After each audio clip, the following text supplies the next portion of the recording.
Hello everyone, दृष्टि IAS के audio article programme में आपका स्वागत है। आज का हमारा आर्टिकल द हिंदू में प्रकाशित खबर Twitter moves Karnataka high court over governments content blocking orders और द इंडियन एक्सप्रेस में छपे लेख why Twitter has moved court against governments content blocking orders के सम्मिलित सारांश पर आधारित है। इस आर्टिकल में टीम दृष्टि के इनपुट्स भी शामिल है और ये आर्टिकल सामान्य अध्ययन प्रश्न पत्र 2 के शासन व्यवस्था खंड से जुड़ा है। तो आइए लेख की शुरुआत करते हैं।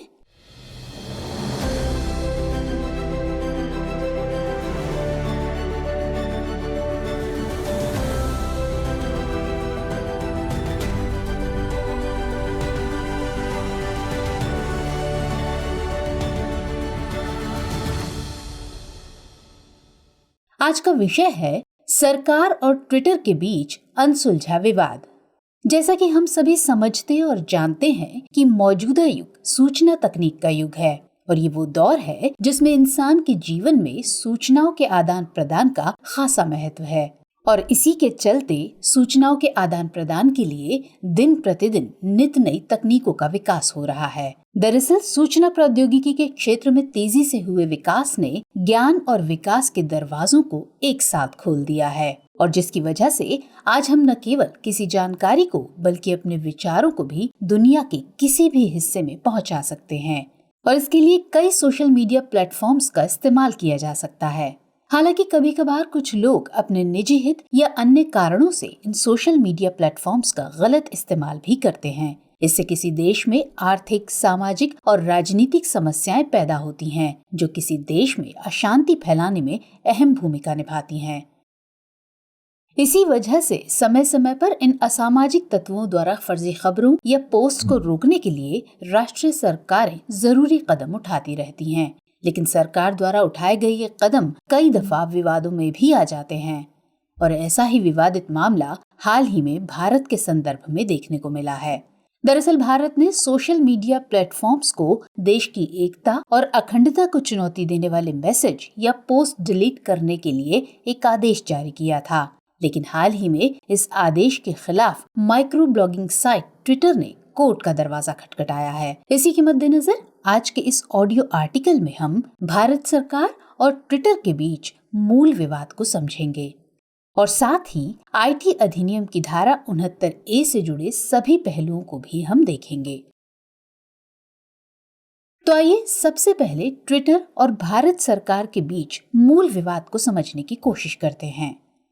तो माइक्रो ब्लॉगिंग साइट ट्विटर और भारत के बीच पहला टकराव पिछले साल जनवरी माह में देखने को मिला था। आपको याद होगा कि 2020 में संसद द्वारा पारित कृषि कानूनों के विरोध में किसान आंदोलन शुरू हुआ था और इसी आंदोलन के एक भाग के रूप में गणतंत्र दिवस पर दिल्ली में ट्रैक्टर मार्च निकाला गया, जिसके दौरान हिंसा हुई थी। इस हिंसा का एक कारण उस दौरान ट्विटर पर ट्वीट किए गए कई फेक न्यूज और भड़काऊ पोस्ट थे। इस घटना के बाद सरकार ने ट्विटर से ऐसे अकाउंट्स के खिलाफ एक्शन लेने को कहा जो किसान आंदोलन की आड़ में देश का माहौल खराब करना चाहते थे। आखिरकार ट्विटर ने लगभग 250 ट्विटर हैंडल्स सस्पेंड किए, लेकिन कुछ देर बाद उन्हें फिर से बहाल कर दिया और तभी से सरकार और ट्विटर के बीच विवाद थमने का नाम नहीं ले रहा है। साल 2021 में नए आईटी कानून के बाद से तो ये विवाद और भी बढ़ गया। इसके मद्देनजर इसी साल मई में आईटी मंत्रालय ने सभी माइक्रो ब्लॉगिंग प्लेटफॉर्म्स को एक समान नोटिस जारी किया। इसमें एक शिकायत अधिकारी, एक मुख्य अनुपालन अधिकारी और एक नोडल संपर्क अधिकारी को नियुक्त करने का निर्देश दिया गया था। इसी के साथ सूचना प्रौद्योगिकी मध्यवर्ती दिशा निर्देश और डिजिटल मीडिया आचार संहिता नियम 2021 में भी एक शिकायत निवारण तंत्र स्थापित करने की बात कही गई है। ये तंत्र सोशल मीडिया मध्यस्थों को उपयोगकर्ताओं या पीड़ितों की शिकायतों को हल करने के लिए होगा। इस नए आदेश के बाद ट्विटर ने शिकायत अधिकारी की नियुक्ति में आनाकानी दिखाई। ट्विटर की इस हरकत ने सरकार और उसके बीच के विवाद को बढ़ाने का काम किया। चलिए अब हालिया विवाद को भी देख लेते हैं। दरअसल कुछ समय पहले इलेक्ट्रॉनिकी एवं सूचना प्रौद्योगिकी मंत्रालय ने सूचना प्रौद्योगिकी अधिनियम 2000 की धारा 69A के तहत कुछ कंटेंट को ब्लॉक करने का आदेश जारी किया था। इसके अलावा सरकार ने 4 जुलाई तक अपने सभी पिछले आदेशों का पालन करने के लिए ट्विटर को एक नोटिस भी जारी किया। साथ ही कहा कि अगर ट्विटर इन आदेशों के पालन में विफल रहता है तो वह सोशल मीडिया मध्यस्थ का दर्जा खो देगा। साथ ही वो अपने प्लेटफॉर्म पर पोस्ट की गई सभी टिप्पणियों के लिए उत्तरदायी भी होगा। लेकिन ट्विटर ने न केवल मंत्रालय के इस आदेश का पालन करने से इनकार कर दिया, बल्कि वह इस आदेश के खिलाफ कर्नाटक हाईकोर्ट भी पहुंच गया। चलिए इस सब के बाद अब जान लेते हैं कि आखिर सूचना प्रौद्योगिकी अधिनियम 2000 की धारा 69A है क्या। तो आईटी अधिनियम की धारा 69A सरकार को सोशल मीडिया प्लेटफॉर्म्स पर किसी भी जानकारी तक पहुंच को रोकने के लिए किसी सरकारी एजेंसी को तर्कपूर्ण और लिखित आदेश जारी करने की अनुमति देती है। हालांकि इस तरह का आदेश केवल तभी दिया जा सकता है जब ये धारा 69A के खंड 1 में निर्धारित कुछ मानदंडों को पूरा करता है। इनमें भारत की संप्रभुता एवं अखंडता, भारत की रक्षा, राज्यों की सुरक्षा, विदेशी राज्यों या सार्वजनिक व्यवस्था के साथ मैत्रीपूर्ण संबंध आदि मानदंड शामिल हैं। इसमें यह भी प्रावधान है कि प्रतिबंध के कारणों को लिखित रूप में दिया जाना चाहिए। ये धारा सरकार को समाज के विभिन्न वर्गों में असामंजस्य फैलाने की कोशिश कर रहे कुछ पोस्ट और वेबसाइट्स को ब्लॉक करने की शक्ति देती है। इससे न केवल समाज में शांति व्यवस्था स्थापित होती है, बल्कि भारत की एकता व अखंडता भी सुनिश्चित होती है। इसी के साथ ये धारा इंटरनेट पर झूठी अफवाहों और खबरों को फैलने से रोकने में भी मददगार होती है। चलिए अब वैश्विक स्तर पर ऑनलाइन पोस्ट के रेगुलेशन की भी बात कर लेते हैं। तो आमतौर पर समाजवादी देशों में सोशल मीडिया पर किसी पोस्ट के लिए प्रतिबंधात्मक सेंसरशिप व्यवस्थाएं मौजूद होती हैं।